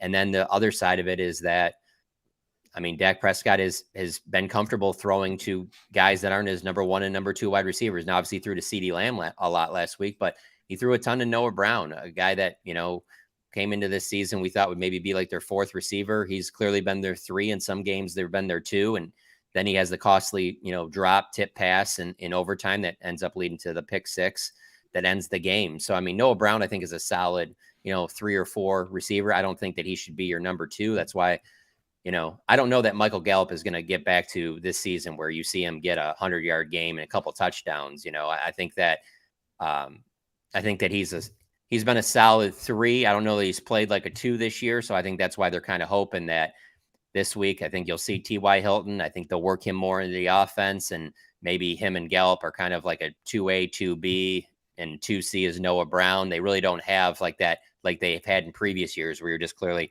this is Amari Cooper, CeeDee Lamb, Michael Gallup. If they're healthy, those are your 3 receivers, and let's roll. It's not really been like that with this team. I mean, Dak's favorite target is clearly CeeDee Lamb. His second favorite target is his tight end, Dalton Schultz. Yeah, and they're deep at tight end. One of the things I'm jealous of you about, John, the fellow Cowboys beat writers, is the owner talks every week. He never shuts up. Whether it's Odell Beckham Jr., I think he recently said the Cowboys have clearly taken a step behind the Eagles and the Niners. I mean, this is good stuff. Obviously, can't say the Vikings because they destroyed Minnesota. Number one, do you think this stuff is good for the Cowboys? When does it light a fire? Is that what Jerry's trying to do? Why does he? We know the ego part of it, but how do you think it affects the team when he comes out and says we've taken a step behind the Eagles and 49ers? I don't even know if it has to do with football. I think I don't know. I think it has a little bit to do with age. As you get older, the less you want to change. I think that's true for most people. And this is how Jerry's always done it. Yeah. And Jerry's not going to change for anyone. You can sit there and tell him that, hey, Jerry, this might not be a good thing. Hey, I don't know if you look at the track record here, haven't had the team back in the Super Bowl since 95. Maybe let's not go about it this route. And that might get Jerry to not say something interesting for a day or two, but ultimately those instincts kick back in. And so he's going to, I will say that, nationally, certainly it seems like, the Odell Beckham thing is a big Cowboys topic. Locally, I feel I don't mind it, but you get the sense that people are worn out with it, especially on social media. You just really, anytime you're tweeting about it now, it's just like, we don't care. We've moved on. It's like, I understand you have, and I understand 99% of Cowboys fans and everybody else in the NFL probably has, but Jerry Jones has not moved on. And so because of that, you're going to have to keep hearing about it. But I never got the sense that was any type of distraction, wasn't a distraction in terms of the most important people you think it would be with is, hey, how does Michael Gallup feel about this? CeeDee Lamb, Noah Brown. And I mean, you haven't really heard anything. And frankly, I don't think it would matter because of the fact that, let's be honest, just look at that. This isn't like you are last year with 3 number 1 caliber receivers. You need help at wide receiver. Yeah. So how can you sit there and be whatever about this? Just like them bringing in T.Y. Hilton. Yeah, well, if you're playing better and there's more production at wide receiver, you're not going to get T.Y. Hilton. A big thing that factors into this is not only that Michael Gallup hasn't played and performed up to the level he has in previous years, but also the fact that they spend a 3rd-round pick on Jalen Tolbert at wide receiver, and they've gotten nothing from him. And they were not expecting that. They weren't expecting him to be a number 1 or 2. They thought he could be their number 3 this year, and that hasn't happened at all. Kevontae Turpin, their punt and kick returner, he hasn't factored in that part either. So they've needed another receiver. So that part of it, I don't think has been any type of distraction. And frankly, I just get the sense that guys on the Cowboys know that, Jerry's going to talk after every game. He's going to talk on the radio. And I think Mike McCarthy does a good job of, with the team being like, we got to focus on ourselves and we can't worry about all those things that happen on the outside because it's just always going to be there with Jerry. I mean, you just have to, like they say, it comes with a dinner. Weird dynamic to this game, John, in that it's Eagles-Cowboys, the natural rivalry that it is.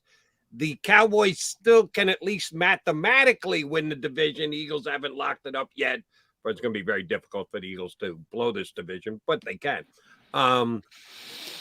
Yet I get the feeling that Dak Prescott has just got 3 more regular season hurdles to get over, and then his season starts because it's all about the playoffs with Dak.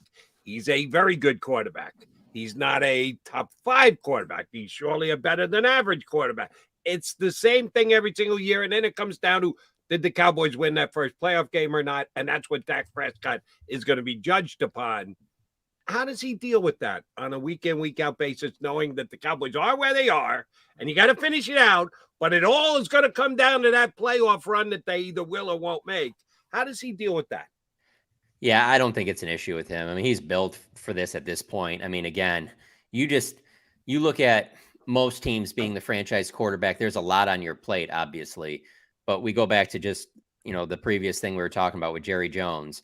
I feel like you go through 2 or 3 seasons with being the franchise quarterback and Jerry Jones is the team owner, general manager. And you've gone through so many different things that it gets to a point where it doesn't really, the whole spotlight and all that, I've never thought it's bothered Dak, to be honest with you. To give you an example just from this season, it never bothered him at all when Jerry said that, at least not, I never saw any signs of it when Jerry said that he'd welcome a quarterback controversy when Dak was out and they brought in Cooper Rush. And then what does Cooper Rush do? He wins 4 games in a row. And you're sitting there going, man, you turn on the TV, Dak Prescott obviously owns a few televisions in his house. He's on social media. He sees how there's plenty of people that are out there like, should Dak get the job back? And he never was, he never wavered in any of this. So I completely agree with you that it will be decided on what he does in the postseason. And hey, the way everything's shaping up right now, it looks like that first playoff game for the Cowboys will be at Tampa Bay against Tom Brady. You have the opportunity to beat a Tom Brady who's never lost to the Cowboys. Who knows? Maybe this is Tom Brady's, last go at it. I think that sets up well for the Cowboys. I just think that there'll be a lot of storylines with that.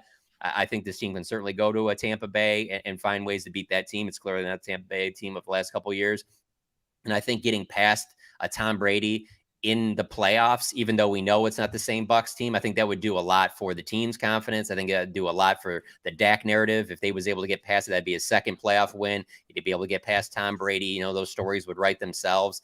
I think that could be the thing that catapults you to that next level, because you're right. It's the same thing as it was with Tony Romo. It doesn't matter the yards or the wins or anything you do during the regular season. If you're not winning during the postseason, this is an organization that's had Troy Aikman and Roger Staubach. Like, you're just not going to be, you're just always going to have the doubters. You're always going to have the naysayers until you finally reach that. And Dak knows that. But yeah, I agree with you. That is absolutely how he'll be judged. These interceptions right now, it ain't going to matter if he goes into the playoffs and throws 3 touchdowns and no interceptions. They beat the Bucs going in the second round. He plays well in that game, and who knows what happens after that. It'll quiet a lot of people down. Look who led the league in interceptions last year was Matthew Stafford with 17. It wasn't like he all of a sudden just changed in the playoffs. He had 3 in the postseason. He went on and won the Super Bowl, and that changes the narrative with Matthew Stafford. I'm a guy from Detroit. I know what the Matthew Stafford narrative was, but you get that one playoff run, and it changes the way people look at you. Yeah, it's going to be interesting because you bring up that landscape, John, and there's no guarantees, but it's looking very likely that the Eagles and Cowboys are going to see each other for a third time. So I wonder if that's in the back of people's minds, and we don't want to show this, we don't want to show that. Certainly from the Eagles' standpoint, because they need one game. The magic number, so to speak, is 1. But they got 3 games. It's very unlikely the Eagles are going to lose out. The Cowboys are going to win out. So it's probably going to end up that way. You think any of that creeps into the thinking of either team's side? It's funny you say it, because when I saw that Jalen Hurts had the injury and that he might not play this week, the fact that when they played the first time, Dak wasn't there and it was Cooper Rush, it kind of reminded me of the NBA during the regular season when you have some of these, like Christmas Eve games or Christmas Day, I should say, games where you'll have these big matchups. Like they'll put these two, these teams could see each other in playoffs, and there's always like one key player that doesn't play. And you're like, well, is this really a preview? Is this really going to be preview of Warriors, Cavs? Klay Thompson's not playing in this game. He'll be playing there. And I just feel like the NBA is always doing that, whether it's Spurs, Lakers, all that. So I feel like there's a little bit of that here going where you kind of see the Cowboys winning this game and them meeting in the divisional round in Philadelphia with both teams full strength. And it just, for TV, it's just, and TV, it's a ratings darling. It'll just all the build up to this is, do we really know what these two teams are? They haven't been, fully healthy the times they play each other. They will be for this game. So I do think to a certain extent, if you're the Eagles, I could see them maybe holding some stuff back. I don't see it with the Cowboys though, just because of the way that they've been playing recently. It's not just the loss to the Jags, but let's be honest, it's the Jags game, it's the Texans game, it's the first 3 quarters of the Colts game before they turned it on. I think the Cowboys would be just fine showing whatever they have if they could play the way they did after they lost to Green Bay. When they went to Minnesota, I'm not saying they would beat the Eagles 40-3. That's not going to happen. But if they put in a convincing effort like that, I think that would do more for them than trying to hide some things. Let's not show this. Let's not show these wrinkles or anything like that. I think they need to win and play as well as they possibly can in this game, because they cannot go into the playoffs like they did last year, where, they had that late Arizona loss, and then they beat up on a couple of teams, and then it just didn't feel like they were clicking on all cylinders. They need to be hitting on all cylinders right now. They need to get the bad taste out of their mouth of that Jacksonville game. Very astute of you to put the Spurs into your NBA analogy. Oh, yeah. They started it all. They haven't been a Christmas factor the last couple of years. Right. But if there's one guy who would say, Merry Christmas, everybody, I'm going to play who I want to, it's Greg Popovich. He'd do it more than anybody else on the planet. Right. Matter of fact. So good on you. All right. Last thing for me, John, and I want your opinion. If you want to mold your opinion with what you've heard with the locker room access and who you know on the coaching staff, what the players may or may not have said, feel free, but I need your opinion. For the Dallas Cowboys to beat the Philadelphia Eagles this week, whether it's Jalen Hurts or Gardner Minshew, the key thing that Dallas has to do is what? It's really play sound defense. It's not even about, they got to get a bunch of takeaways or they got to get a bunch of sacks. It's just playing disciplined, sound defense. And I think the biggest telltale sign of that, at least what I've seen, is probably like this for most NFL teams, but from this particular defense, is you'll know by their tackling. When they've tackled well and there hasn't been, the 3-yard gain turning into the 10-yard gain or 20-yard gain, and they just been solid defensively, everything will take care of itself. Now, if I just had to point to one player, if you tell me Micah Parsons wrecks the game, the Cowboys will win the game. This Cowboys team is mostly gone as Micah has. And I understand the NFL, this isn't like the NBA. There are so many players that factor into so many things. But the reason the Cowboys, if you had to point to one player, the reason the Cowboys are going to back-to-back playoffs for the first time since 06-07. The reason that they've gotten to double-digit wins since the 1995-96 seasons, it's because they added Micah Parsons to this defense, and he's been such a game changer for this organization. They did not think they were getting that when they drafted him. And so what you have on. Yeah, people were looking at him as an all-ball linebacker. Right. Jody will tell you. I said, this kid's an edge rusher. I take credit for that, John. Yeah. So, and hey, well, I don't want to get too far off topic, but there's also part of me though that looks at that as like, maybe that shortens his career though, because he's not built like more like a linebacker. And so how much of that wear and tear is he going to be able to take? And so I think that will factor in going forward with the way he is coached and the way that they use him, where I just don't think going forward, you're going to see him just be a defensive end, even though that's his best spot. I think that they have to use him in different ways to move him around. But if you tell me he comes out and sets the tone early and has some huge plays in this game, the Cowboys will be fine. They'll be fine against anybody if that happens. He is such a key for the way it just, such a catalyst. Obviously, Dak can play well. That's a huge part of it. But just Micah is such a catalyst for the rest of this team and the way everything goes, that if he plays well, everything else takes care of itself. At John Machota, follow him on Twitter. Does a tremendous job for The Athletic, covering the Cowboys, podcast about them Cowboys. By the way, it should be about them Cowboys. It is about them Cowboys. About them, though. D-E-M. Yeah. Oh, okay. Okay, I got you. I got you. But I did. All the injury-related talk this week's about Jalen Hurts, understandably so. But the Cowboys had a walkthrough on Tuesday as well, so they had an estimation, bunch of limited players. So I just wanted to check in. We know Leighton Vander Esch is not playing, correct? Is that official at this point? Yeah, they dodged a bullet there because he's had some serious neck issues in the past, and they thought it was a neck, but it's actually a shoulder issue. But yeah, he's not going to play in this game. I wouldn't be surprised if he doesn't play until the playoffs. I think they're going to want to try and rest him. But yeah, he's not going to play in this game, and that's a big loss because when I talk about that being sure-handed in the tackling area, he's their best in that. And so without him, they lost him early in that Jags game. I think that was a big factor there. That's a big loss for their defense. And about a bunch of limited guys we talked about already. Dorrance Armstrong, Noah Brown, J-Ron Curse. We talked about DeMarcus Lawrence.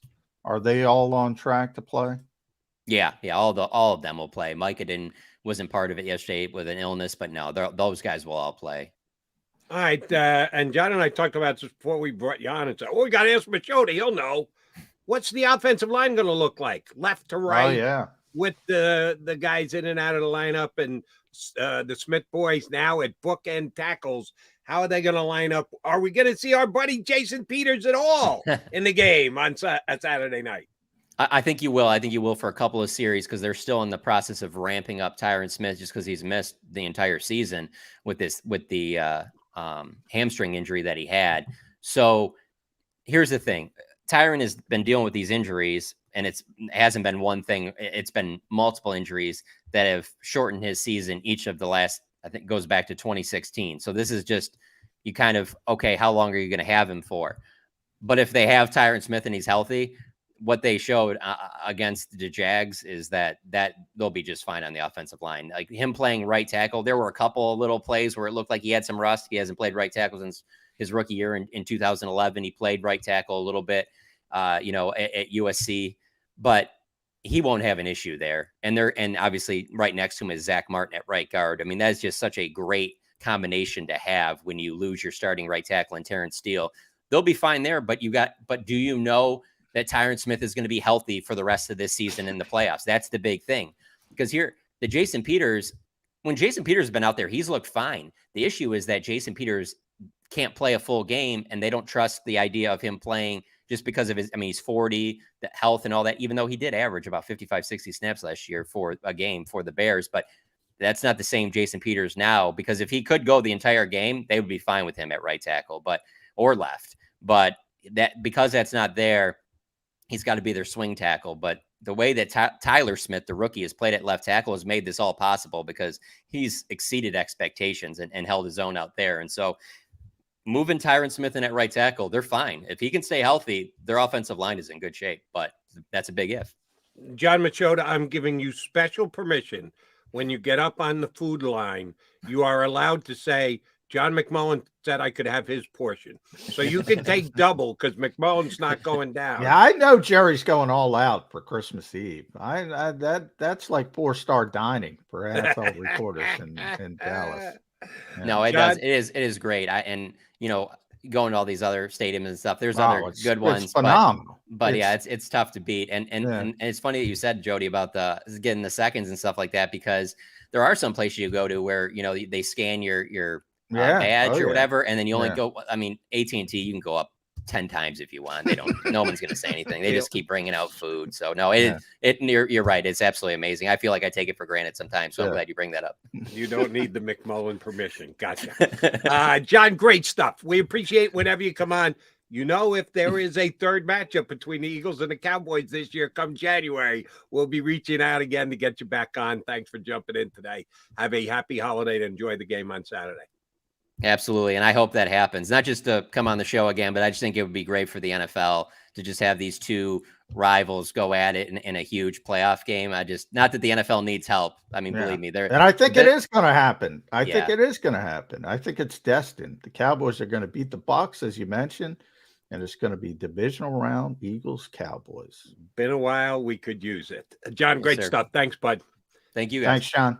John Machota from The Athletic here with us on Birds 365.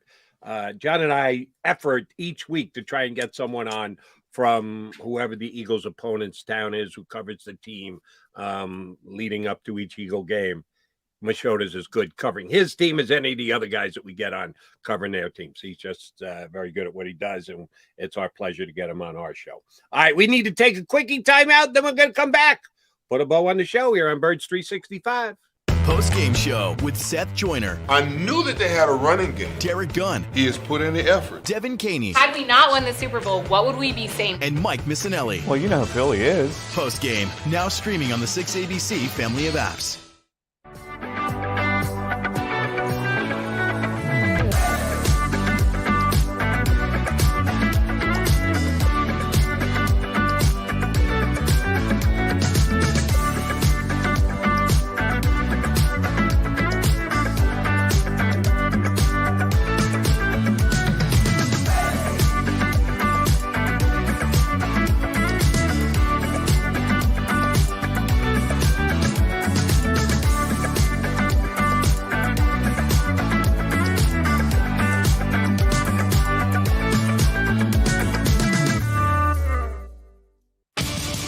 The greatest fans on earth. It's a bold statement, but would you expect anything less from Philadelphia? 58 years of heartache creates a toughness, a grit, a resolve not found in most. Sure, our prayers were answered, but now that we've had a taste, we're looking for more. Pondley Hockey, official partner of the Philadelphia Eagles. Number 1, Jeff D'Ambrosio. Destination Downingtown is rolling back prices for a December to remember. For a limited time, you can own, not lease, brand new 2023 Jeep Wranglers for only $30,995 or $339 per month. New Rams starting at only $30,995 or new Ram 1500 Bighorn Crew Cabs $189 per month. Zero down can deliver. Get the price you want, the selection you need, and the VIP treatment you deserve. Jeff D'Ambrosio, Destination Downingtown, Big Finish Sales Event. Did you know taxes could be your biggest expense during retirement? Are most of your assets in tax-deferred accounts like IRAs and 401ks? Taxes are historically low today, but we're facing significant headwinds in the future. Do you have a plan? The Thrive Financial team has more than 100 years of experience helping people across the Delaware Valley with forward-looking tax planning. Learn how to shift your money from forever tax to no or low tax accounts. Get your Thrive Retirement Tax Playbook today. Go for the beers, go for the cheers, go for the hit and the hits, go for the scene, go for the screens, go for the gallery, go for the win, go to Ocean.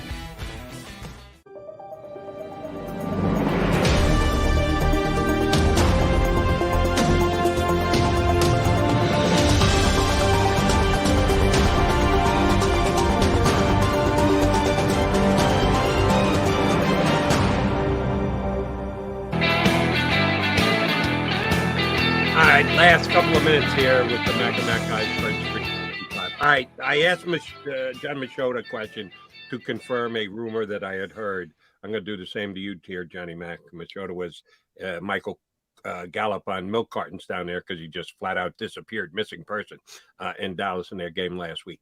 Any truth to the rumor that John McMullen's first question on this happy Wednesday will be to Jonathan Gannon today? How did you not tell me you were going to move your cover corner? I'm angry about that. Your slot corner to safety. Wait, when did you dream that one up, Gannon? And how did you keep that one to yourself? Not only did he do it, he said he wasn't doing that. He flat out said he was. Now, in his defense, he said he wasn't doing it when he had Chauncey and Reed. He was down to his third safety. So, and part of it, as I mentioned yesterday, was the opponent, Justin Fields, great running quarterback, deficient in the passing game, at least right now. So that played into it as well, sort of like a perfect storm. And he was able to do different things. I think, with the Cowboys and Dak Prescott, even though you mentioned some of the receiver issues outside of CD Lamb, still a more dangerous team. The tight ends are very good as well in Dallas. They're deep at tight end too. Yeah. I think we're back to it'll be Reed Blankenship if he's healthy and the more traditional. But I gave him a lot of credit for that because nobody saw that coming. Everybody, well, they're going to go with Kayvon or they're going to elevate Anthony Harris. And he threw a curveball. I give him a lot of credit for that. That the touchdown pass to Peyton Hendershot in the Cowboy game the other day was a really nice play. I like Peyton Hendershot, and he's their third string tight end. They got Dalton Schultz, Jake Ferguson, Peyton Hendershot. We'll keep an eye on that come Sunday. All right, brother. So you're going in, talk to the coaches, and then you going to rejoin me tomorrow here on Birds 365? Yeah, going to be here. First hour because I got Nick Sirianni, but then, Friday we'll be back as well. No Johnny Mac getting out of Dodge on Friday. No. Looking forward to Football Friday. Ed Kratz on old school Football Friday. Game Day Kratz. They're looking forward to talking to Eddie K too. All right, brother. Have a good day. Tell the coaches we at Birds 365 all said hi, and John McMullen and Jody McDonald will be back in 2 and 2. You've been listening to Birds 365. the destination for the passionate Eagles football fan who bleeds green. If it's Eagles football, we're talking about it. Debate, inside the locker room, and guests that are some of the greatest football minds from around the region. We hope you enjoyed the show. We know we had a blast. Make sure to like, comment, and subscribe, and we'll be back soon. But in the meantime, hook up with us on social media at JAKIB Sports. See you next time on Birds 365.